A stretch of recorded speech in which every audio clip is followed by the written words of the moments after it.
Soy Fernando Díaz Villanueva, hoy es 28 de julio de 2021 y esto es La Contracrónica.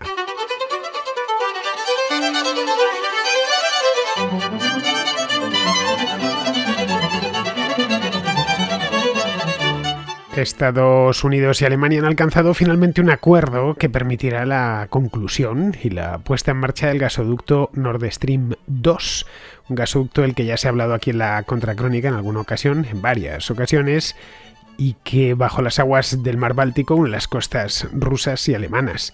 El gobierno de Estados Unidos, tanto el de Donald Trump como el de Joe Biden, se oponía con firmeza a este proyecto porque consideraban, y siguen considerando, aunque lo hayan permitido al final, que se trataba de una iniciativa a través de la cual Rusia, la Rusia de Putin, buscaba incrementar su influencia sobre Europa Occidental. Para obstaculizar su finalización, que se encontraba ya en su última fase, Trump, mejor dicho, impuso una batería de sanciones que luego se fueron retirando y al final Biden terminó retirándolas del todo, las puso en suspenso hace unos meses a las empresas que lo estaban construyendo, un consorcio de compañías rusas y de varios países de Europa. Pero Alemania, a pesar de las sanciones, ni Alemania ni Rusia, Alemania obviamente es un aliado directo de los Estados Unidos, está en la OTAN, no quería dar su brazo a torcer.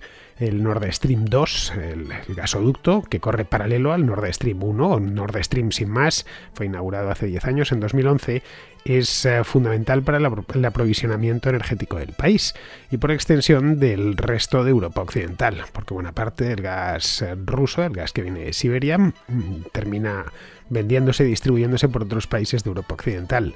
Durante meses se ha producido un bloqueo diplomático que salió a relucir de muy mala manera en la última cumbre entre Estados Unidos y la Unión Europea de hace solo un mes. En la reunión, el gasoducto del Báltico fue uno de los temas principales de la agenda junto a los problemas con China. Pero ya era tarde.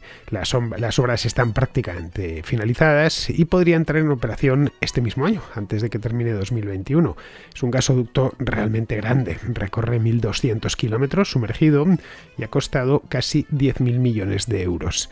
Se trataba, como vemos, de un hecho consumado y a Estados Unidos no le ha quedado más remedio que reconocer su derrota. Siguen oponiéndose al gasoducto, como he dicho antes, pero lo hacen ya con la boca pequeña. Han calificado a este gasoducto de proyecto de influencia maligna rusa, pero nada pueden hacer para impedir su finalización sin complicar aún más sus relaciones con Alemania y con la Unión Europea, o al menos con parte de la Unión Europea, porque hay países de la Unión Europea, como el caso de Polonia, que están en contra del gasoducto. Así que los Estados Unidos se conforman con un compromiso verbal por parte de Berlín y que Rusia se porte bien y no vuelva a cortar el gas a Ucrania y a Polonia como ya hizo en el pasado.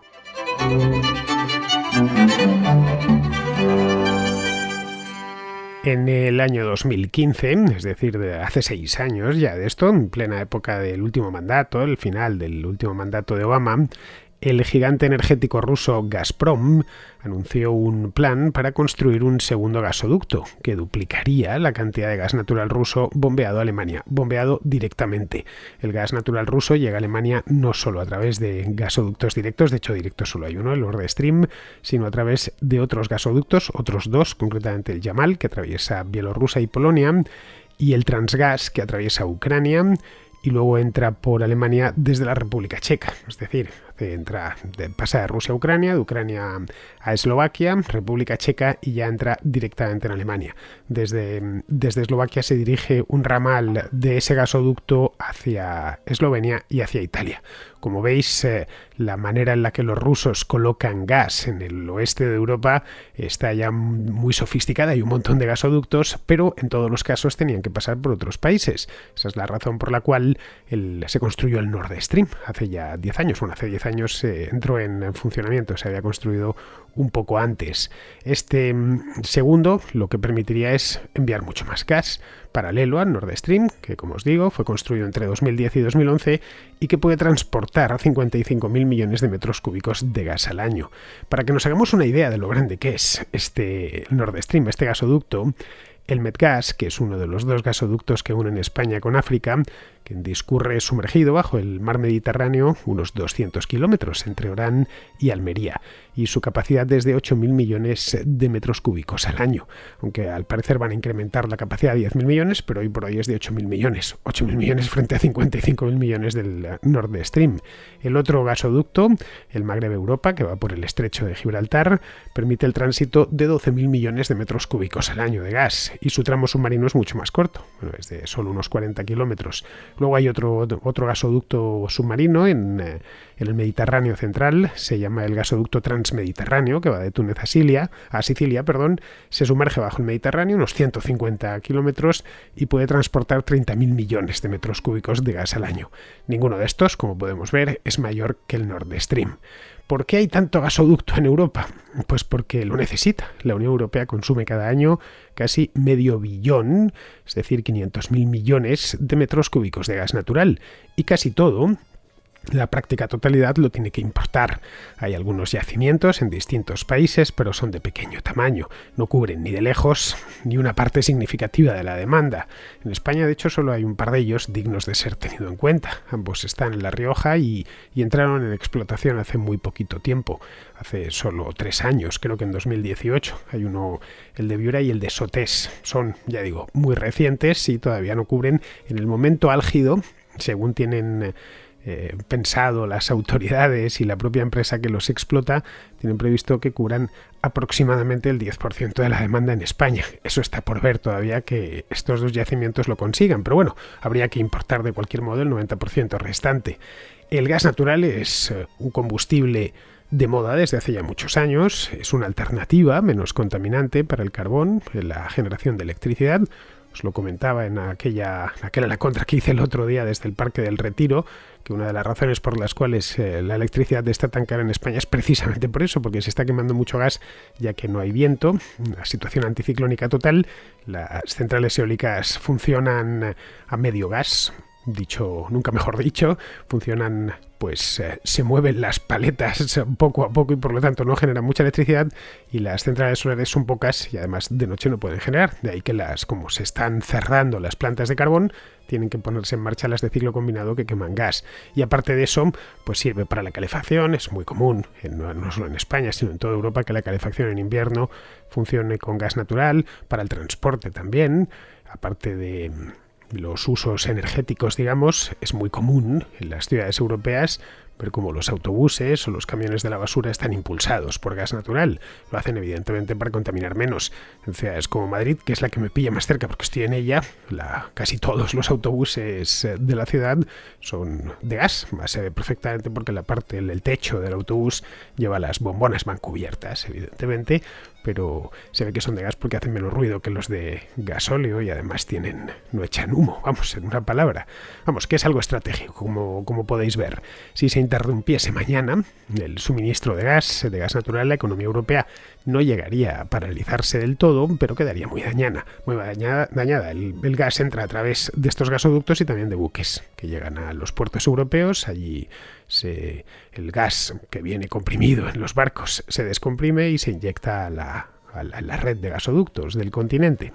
El problema con el gas, como veis, es que hay que traerlo de distintas partes del mundo. Hay que traerlo de Rusia, hay que traerlo del norte de África, hay que traerlo de Oriente Medio, que son zonas delicadas. A Estados Unidos, que los europeos compren gas a Qatar, por ejemplo, que es un gran productor, o a Argelia, pues no les parece mal del todo. Pero eso de que se lo compren a Rusia no les gusta nada, porque temen que los rusos utilicen estos nuevos gasoductos como arma geopolítica. Los viejos, los que discurren a través de Bielorrusia, de Ucrania, de Polonia, estos que os comentaba antes, ya los ha usado en el pasado como arma geopolítica.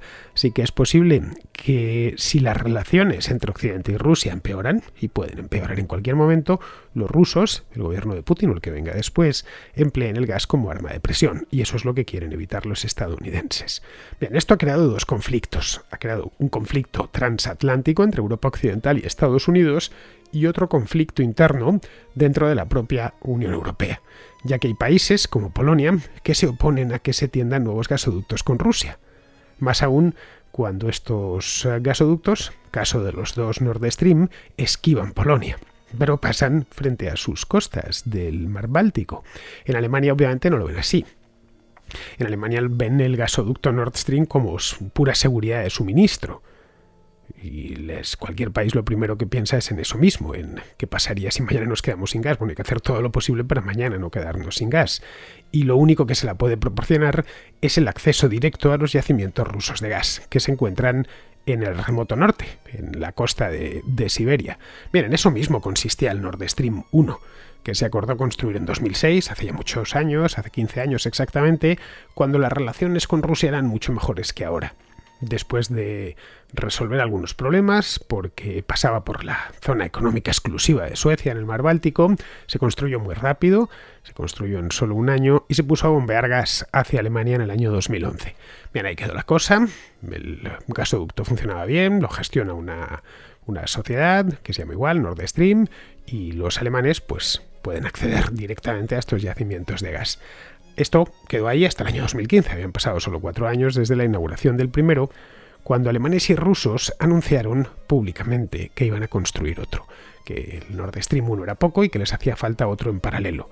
En aquel momento, la relación con Rusia se había deteriorado bastante con respecto a 10 años antes, a causa, no hace falta explicarlo, a causa de la anexión de Crimea que se había producido el año anterior y de las continuas injerencias rusas en Ucrania.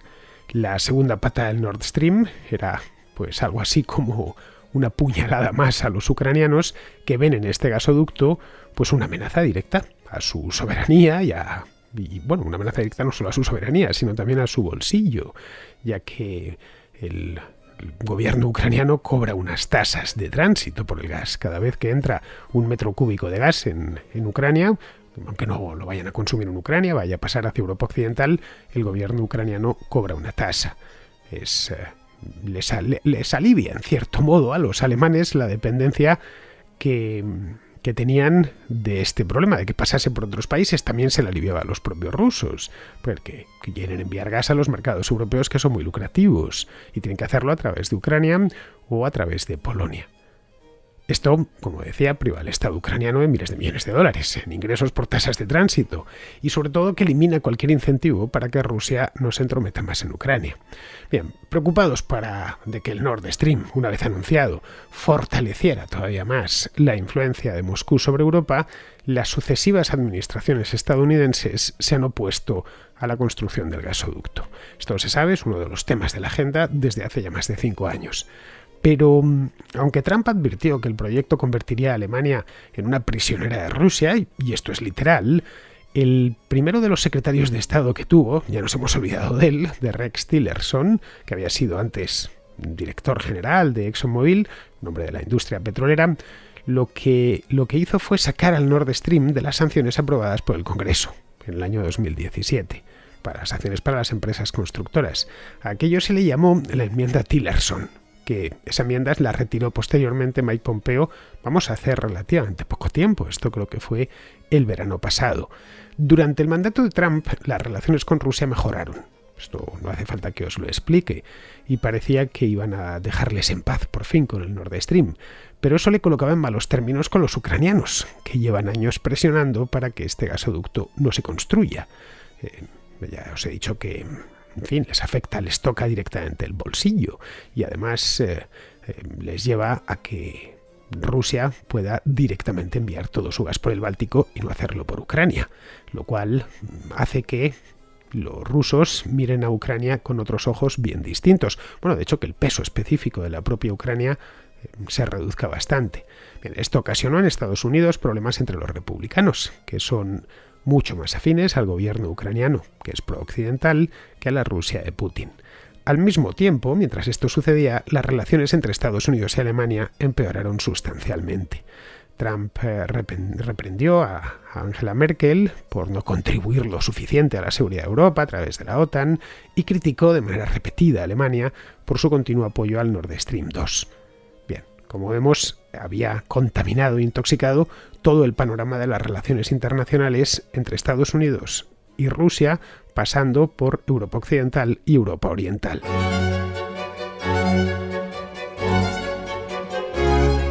Pero los problemas generados por el Nord Stream 2 no se limitaron a las cancillerías europeas. ni al Departamento de Estado. Pronto se coló en la agenda nacional de Estados Unidos. Demócratas y republicanos se unieron para aprobar sanciones de castigo en diciembre de 2019.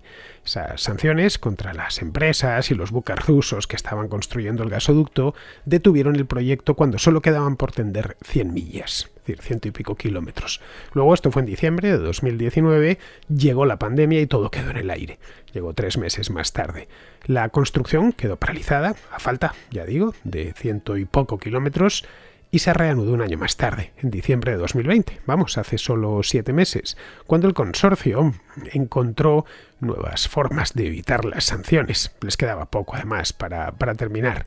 Bien, esto sucedía en diciembre de 2020 y Biden llegó a la presidencia un mes y medio después, a finales de enero de 2021, y se encontró con 1000 problemas encima de la mesa. Uno de esos problemas era el gasoducto a punto de completarse y un montón de agravios mutuos con Alemania y Ucrania, unos tirando de un lado de la cuerda y otros tirando del otro.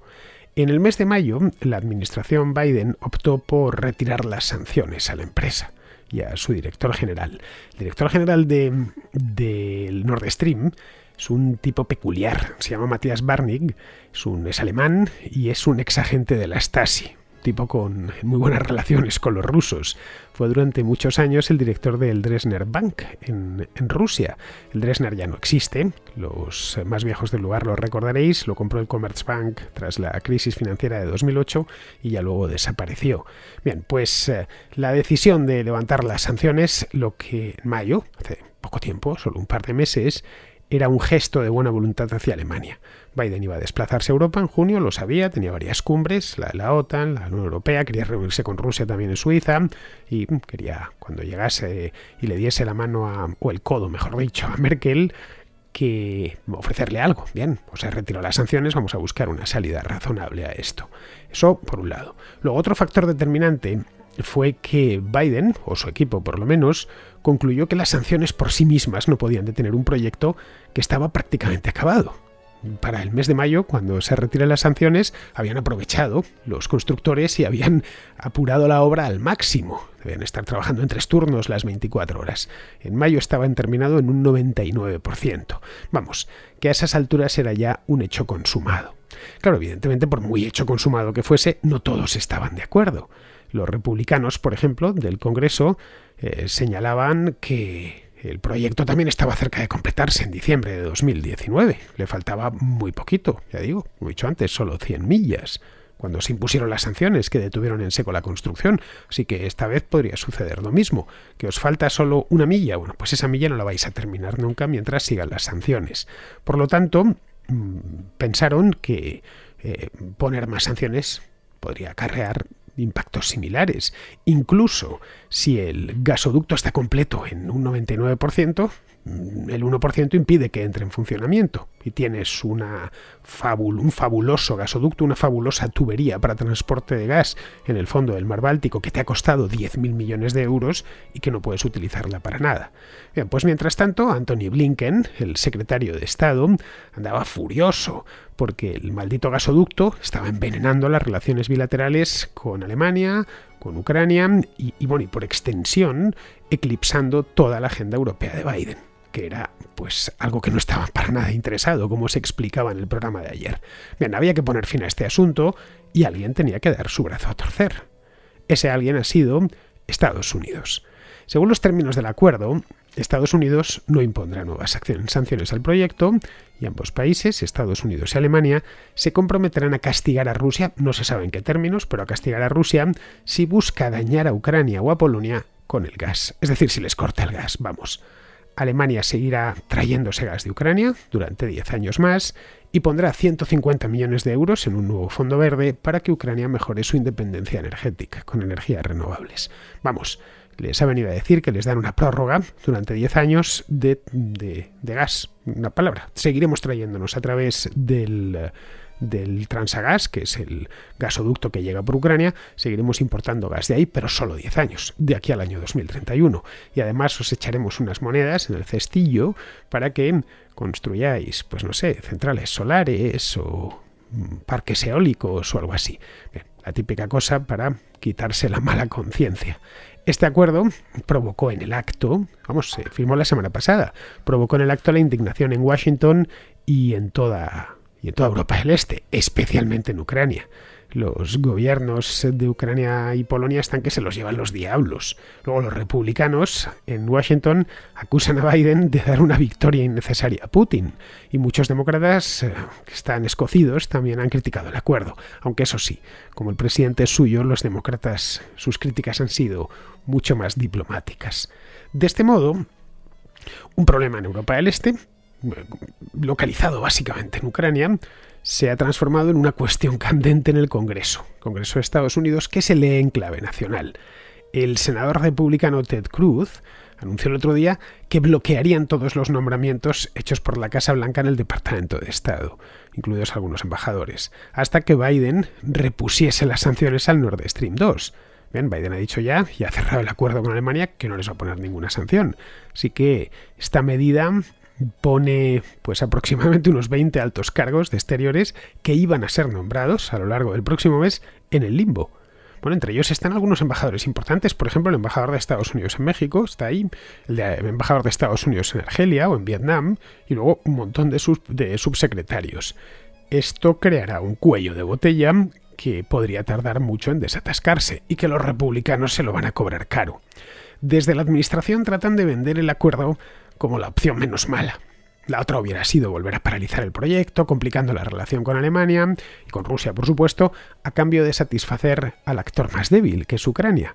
Luego, ahora solo les queda salvar todos los muebles que puedan. El Departamento de Estado envió no se había firmado todavía el acuerdo. Un día antes de que se firmase el acuerdo, un emisario a Kiev y a Varsovia, antes del anuncio, con el mensaje de que esto era así y tenían que aceptarlo, tratando de explicárselo. Que no había vuelta atrás. Esto crea un precedente muy peligroso para Biden. A partir de ahora y después de esta historia tan turbia, otros aliados de Estados Unidos no le creerán, no se fiarán de él. Supondrán, con buen criterio, que les va a dejar en la estacada. Es lo que yo haría, desde luego, si fuese aliado de Estados Unidos. El ejemplo que han dado, negociando a espaldas de los países más expuestos a la amenaza rusa, como Polonia o Ucrania, lo tendrán muy en cuenta en otras partes del mundo. Israel y Arabia Saudita, por ejemplo, deberían, ellos al menos, yo pondría la barba a remojar, porque a las negociaciones que están teniendo ahora mismo, están en curso con Irán en Viena, no han sido invitados ninguno de los dos, y nadie les informa de nada. Idem si nos lo queremos traer al mundo hispano, idem con la oposición cubana o con la oposición venezolana. Que todo indica que es capaz Biden de llegar a un acuerdo con Díaz-Canel o con Maduro, dejando a un lado a los opositores venezolanos y a los opositores cubanos, y que le dé absolutamente igual, que se conforme con una simple promesa. Luego, tampoco, hablando de promesas, las promesas alemanas de apoyar a Ucrania, porque a Merkel se le ha llenado la boca a lo largo de los últimos años, de que hay que apoyar a una Ucrania democrática y pro-occidental, pues tampoco esas promesas tienen mucha credibilidad. El gobierno alemán cambia de opinión con demasiada frecuencia. Prometió hace 7 años que dedicaría al menos un 2% de su PIB a defensa, y lo han dicho de vez en cuando. Sí, vamos a pasar al 2% el año próximo. De hecho, lo acordaron en 2014, estaba todavía Obama. Fue en la cumbre de Gales. En aquel momento era del 1,1% del PIB, lo que dedicaban los alemanes. Hoy es del 1,2%. Luego Merkel miró hacia otro lado, cuando en 2019 la inteligencia rusa asesinó en un parque al lado mismo del Bundestag a un líder checheno. O cuando salió a la luz que estaban espiando a la propia Merkel. Luego, más recientemente, hace un par de meses, se ha limitado a condenar con la boca pequeña la detención de Alexei Navalny, que había pasado por Alemania poco antes. De hecho, cuando le envenenaron, fue transportado o conducido hasta Alemania. Que no importa lo que hagan los rusos en Alemania, siempre habrá un lobby pro-Kremlin en Berlín listo para blanquear a Putin y tratar de apaciguarle. Como con China, en este caso, vemos que para los alemanes lo primero es la tranquilidad en los negocios, y luego ya viene todo lo demás. Los países de Europa Oriental saben que el canciller alemán siempre padecerá una presión interna muy fuerte para abstenerse de tomar cualquier medida contra las injerencias rusas, por duras y descaradas que sean. Si el objetivo del regalo que le ha hecho Biden a Merkel era mejorar las relaciones bilaterales entre Estados Unidos y Alemania, entonces habría que preguntarse qué ha dado la canciller a cambio. Aparentemente no mucho, esa es la verdad. La decisión de permitir que el Nord Stream se termine y entre en operación no se ha traducido, por ejemplo, en un anuncio de que Alemania cumplirá con sus compromisos de gasto en defensa que le lleva 7 años haciendo la OTAN. Tampoco ha endurecido su postura sobre China, sacando, por ejemplo, a Huawei de la red de 5G en Alemania. Vamos, que Biden ha dado mucho a cambio de casi nada, y eso en Moscú y en Pekín lo han captado a la primera.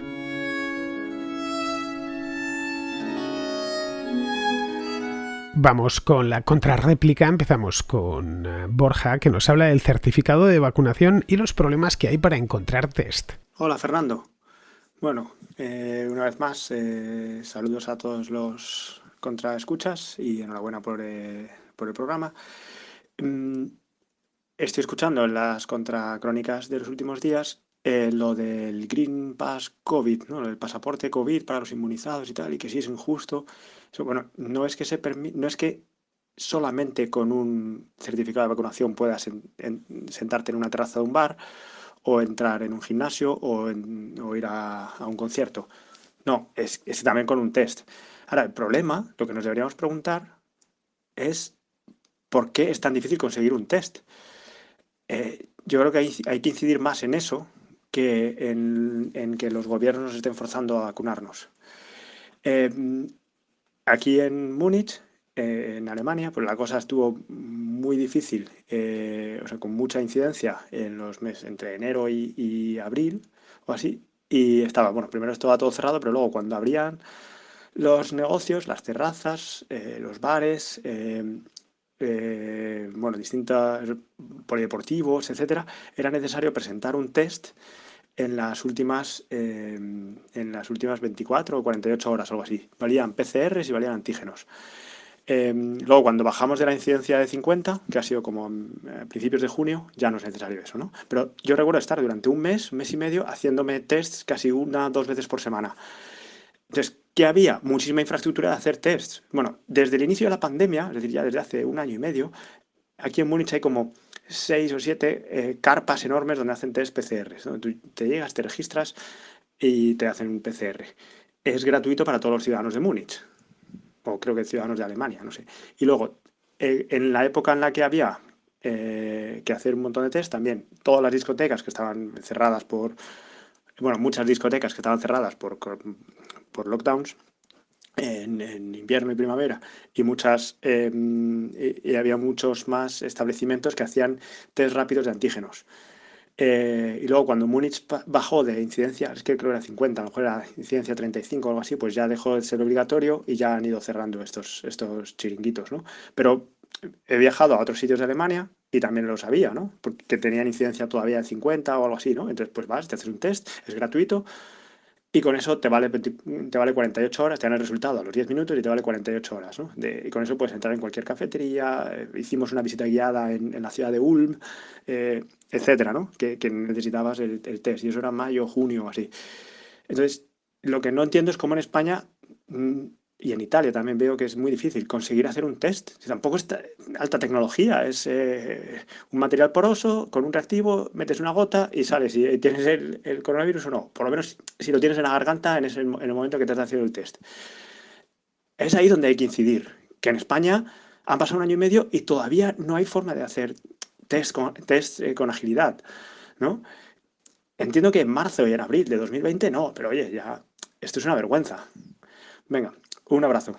En España, Borja, los puedes comprar desde hace una semana en las farmacias, estos test. Bastante caros, por cierto, salen por 8 o 9 euros. Así que si los empiezan a pedir para cualquier cosa, como ir a una terraza, por ejemplo, necesitaremos hacer un presupuesto para adquirirlos. Yo, desde luego, si me piden hacerme un test antes de ir a una terraza, que se olviden las terrazas de mí, ¿eh? A lo largo del último año me he hecho 3 test. Y los 3 a la fuerza. Uno para entrar en Televisión Española, esto fue en octubre, otro para entrar en Telecinco, que fue en abril, creo, y otro más para entrar a las Islas Canarias en el mes de mayo. En los 3 casos, di negativo. El de las Canarias, además, me costó dinero. Los otros me los hicieron gratis. Pero vamos, fue muy desagradable. Eso de que me metan un palo por la nariz, pues ¿qué quieres que te diga? A ver, si es algo puntual no pasa nada, pero así por sistema, como si fuese un plato de gusto meterte un palo por la nariz, pues no, que se olviden de mí. Mira, me he vacunado con la esperanza de que no me obliguen a hacerme más test y me dejen en paz. Tengo las 2 dosis, han pasado más de 14 días y el certificado de vacunación con su código QR. Lo que yo me pregunto es si cuando venga la gripe en invierno, que vendrá evidentemente, también van a ir testándonos para entrar en el Corte Inglés. No vaya a ser que me haya contagiado de gripe, pase por ahí una ancianita y se contagie ella también. No, a ver, así no funcionan las cosas. No vivimos en un laboratorio. La seguridad al 100% no existe. Si hay un virus circulando, y lo hay evidentemente, pues debemos tomar algunas precauciones, sobre todo en cuanto a distanciamiento. Y es bueno que así sea. Pero no hay que dejarse llevar por la histeria, que me temo que es lo que está sucediendo desde hace un tiempo. Los fanáticos del COVID-0 son los que están ahora mismo imponiendo su criterio, y eso se nota. Realmente nos quieren hacer vivir a todos en un quirófano. Bien, vamos ahora con Ignacio, que nos habla del teletrabajo. Hola Fernando y a todos los contraescuchas. Hoy lo que quería hablar era del languidecimiento del teletrabajo. Eso que vino para quedarse desde hace año y medio, pero no está teniendo toda la fuerza que en un principio se podía plantear o ya se ha demostrado que se podía hacer. Todo, bueno, vino a colación de una noticia que leí de varias empresas de Silicon Valley que estaban un poco con varias bajas de empleados de altas remuneraciones por este tema, ya que querían tener un sistema mixto, querían tener por lo menos algún tipo de trabajo presencial y vamos a compartirlo con el teletrabajo. Más curioso me ha parecido el caso de la administración pública aquí en España, el cual hizo o hicimos todos los contribuyentes un gran esfuerzo para que desde hace año y medio se pudiese hacer teletrabajo y que muchísimos funcionarios pudiesen trabajar directamente desde sus casas, para que ahora, a la hora de la verdad, a todas esas personas que yo conocía que les pusieron teletrabajo, ya directamente tienen ya un sistema de trabajo prácticamente presencial. Y si tienen algo de teletrabajo, muy, muy, muy, muy poquito. En la privada ya es un poco diferente. Ya me he encontrado casos ya para todo. Gente que ya directamente está teletrabajando directamente. Ahí sí que ha habido un aumento, pero gente que pensaba que ya iba a teletrabajar y están en un modelo mixto o ya directamente al presencialismo. Y es algo que, vamos, pues parece como que ha sido un paso para atrás. Entiendo que, bueno, que el tema del teletrabajo, pues que afecte pues al mercado inmobiliario, pues eso de oficinas, con el cual haya menos demanda y baje el precio. También sé que fastidia para la restauración, también para el tema del transporte. Pero me resulta muy curioso, y sobre todo el caso de la administración pública en España, que tanta guerra nos están dando con la famosa Agenda 2030 de no contaminar y todo ello, que siguen obligando a trasladarse a miles y miles y casi millones de personas a su puesto de trabajo, cuando ya han demostrado que pueden hacerlo perfectamente desde su casa y que no bajan para nada el rendimiento. Pues eso, a desplazarse, pues ya sea en transporte público y muchas veces en transporte privado, con todo este tema de contaminar las ciudades, etcétera, etcétera, etcétera. Así que al fin y al cabo, pues bueno, parece que hemos hecho un paso para atrás cuando lo que nos están poniendo una serie de gestos que no nos están llevando a eso que nos están prometiendo. Yo entiendo que no todos los trabajos sean para utilizar el teletrabajo, pero sí que es verdad de que al fin y al cabo ya están volviendo bastante las trabas a que si un trabajador pueda elegir, pueda decantarse.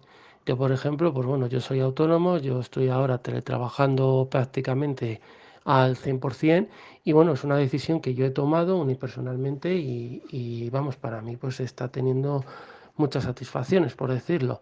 También es verdad que también cuesta mucho desconectar, pero bueno, quiero decir, al fin y al cabo con una serie de rutinas. Y la experiencia lo que me ha dicho que el que es vago presencial como es vago en el teletrabajo. y el que es bueno el presencial y sobre todo es mejor en el teletrabajo. Así que yo no sé en qué encaminará esto, no solo ocurre en España, sino que también está ocurriendo a nivel mundial. No sé qué opinas al respecto. Muchas gracias, Fernando. Pues mira, Ignacio, yo de este tema no puedo hablar en primera persona por lo menos porque mi trabajo es muy peculiar. Trabajo solo, en mi casa y no necesito relacionarme con nadie. Vamos, que hay días en los que lo único que digo en voz alta es la media hora de programa. El resto del día estoy callado a solas y muy a gusto, por cierto. Vamos, que no he experimentado la pandemia en una oficina. Sé lo que me han contado y efectivamente el teletrabajo ha ido a menos en el último año. Por lo que me han contado amigos y demás, muchos trabajadores no lo quieren porque en casa se aburren o se angustian sin hablar con nadie o son incapaces de separar trabajo y vida privada o les gusta teletrabajar pero su casa es pequeña y está mal acondicionada para convertirse en una oficina. Luego en otros casos son las empresas las que han preferido acabar con el teletrabajo porque el rendimiento de su plantilla había bajado. La verdad es que he escuchado a lo largo del último año y pico todo tipo de historias. A ver, el teletrabajo no vale ni para todos los empleos ni para todas las personas. Hay trabajos que necesitan, no estoy hablando ya del conductor de autobús o del maquinista de tren, que evidentemente el tren no puede ir solo, pero estamos hablando estoy hablando de trabajos que podrían ser deslocalizados a su casa. Pero es que dentro de esos trabajos hay algunos que necesitan reunirse a menudo, o ver clientes, o trabajo en equipo. A ver, todo esto se puede hacer por videoconferencia, pero no es lo mismo. Cualquiera que haya tenido una reunión lo sabe. Es mucho más efectivo una reunión en persona, no lo sé. A mí las reuniones no me gustan mucho, pero bueno. Y no digamos ya, si eres vendedor y necesitas visitar a un cliente, le vas a vender mucho mejor si le tienes delante y respiras su mismo aire que si estás a través de una pantalla, ¿no? Luego hay personas que no son disciplinadas y al estar en casa se distraen con facilidad. De eso también me lo han contado. Yo es que, Fernando, te admiro porque tú todos los días te sientas por la mañana y te pones a trabajar y no te distraes ni con una mosca. Y es cierto, yo soy muy disciplinado, pero hay gente que tiene la televisión, y entonces que si el Netflix, que si le llaman por teléfono y le dedica al teléfono un par de horas. Algunos que pues van a darme una vuelta y la vuelta es media tarde y entonces, en fin, que no puede ser, que prefieren estar en la oficina. En fin, supongo que cuando todo esto pase, un porcentaje de trabajos presenciales se habrán desplazado a sus domicilios. Pero no tenemos ni idea qué porcentaje será, así que todavía es pronto para sacar conclusiones definitivas. Bien, seguimos con Israel, que nos habla de la vacunación en Galicia. Y me gustaría hacer un par de matices sobre estas medidas que ha tomado Feijóo en Galicia en referente a la vacunación. Como decía un comunicante, efectivamente se vuelve a complicar la vida a la hostelería, pues que tiene que fiscalizar quién está vacunado y quién no lo está para poder entrar en un local o un restaurante. Pero sin embargo yo no tengo noticia de que la Xunta este grado de exigencia se lo aplique a sí misma. Es decir, que la Xunta haya declarado que todos sus funcionarios se van a vacunar, para que cuando un ciudadano acuda a la sanidad o en su momento acuda a la educación o tenga que hacer una gestión en la Dirección General de Marear la Perdiz, lo va a hacer con todas sus garantías porque la Xunta es la primera que exige a su personal que se vacune. De esa parte no tenemos noticia. Todo es siempre poner la carga en el sector privado. Pues no sé, Israel, si en Galicia han obligado a los funcionarios autonómicos a vacunarse. Por lo que nos comentas, no es así. Ayer leí que en Canarias el gobierno autonómico lo está estudiando. Así que es posible que en cuanto lo hagan en Canarias, quiero decir, vendrán todos detrás. Ya sabéis cómo se copian, ¿no? A eso Feijóo se apuntará el primero, se apuntará a toda prisa porque le encanta tomar medidas, entre comillas. Acuérdate cuando criticaba a la Comunidad de Madrid hace unos meses porque no le gustaba cómo lo estaba gestionando esto Díaz Ayuso. Le faltó decir que había que ponernos un impuesto, como hizo el otro día el de la Comunidad Valenciana, el tal Puig. Los caudillos regionales en España tienen todos una imperiosa necesidad de decir lo que tenemos que hacer en Madrid. Si tanto les gusta nuestro Madrid, que se vengan a vivir aquí. Por fortuna nosotros les ignoramos, esa es la verdad. Lo que suceda más allá de los límites del área metropolitana no es de nuestra incumbencia. No verás a ni al alcalde de Madrid, ni a la presidenta de la comunidad opinar de lo que sucede en otros lados. En cambio, a los de otros lados les encanta decir lo que tenemos que hacer y estar continuamente llamándonos la atención. Menos mal, ya te digo, que les ignoramos. Así que ya sabes, Israel, tocadle los cataplines a Feijóo. Exigid que si hay vacuna, que sea para todos. O mejor aún, separaos de Galicia. Vigo tiene puerto, tiene aeropuerto, es una ciudad comercial, abierta al mundo. Vamos, que no os digan lo que tenéis que hacer unos tíos en Santiago. No sé si me entiendes, así que ponedlo en marcha. Muy bien, pues vamos a ir terminando. Vamos con Pizarro, que nos habla de Biden, China y la competencia estratégica.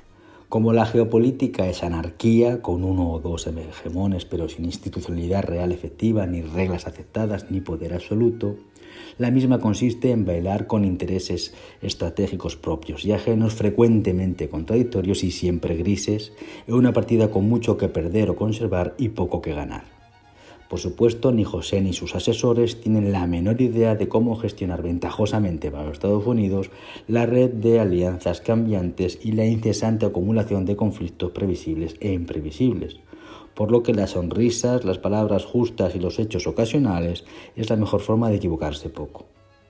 Ante los conflictos morales, mucho rechazo sin acción, y ante los conflictos económicos, mucho intercambio oculto, malas caras y algún acto. José, como sus predecesores, más que resolver algo, tratará de no perder gran cosa si puede. Desde fuera nos conformamos con que no se caliente y se embarque en aventuras onerosas en vidas y dinero. Un cordial saludo de Pizarro. Y hasta aquí, queridos amigos, llega la contra de hoy, así que mañana, que será, hoy es miércoles, mañana será jueves, el viernes tendremos Contrahistoria, mañana todavía hay Contracrónica. Mañana nos volvemos a escuchar por aquí. Hasta mañana, amigos.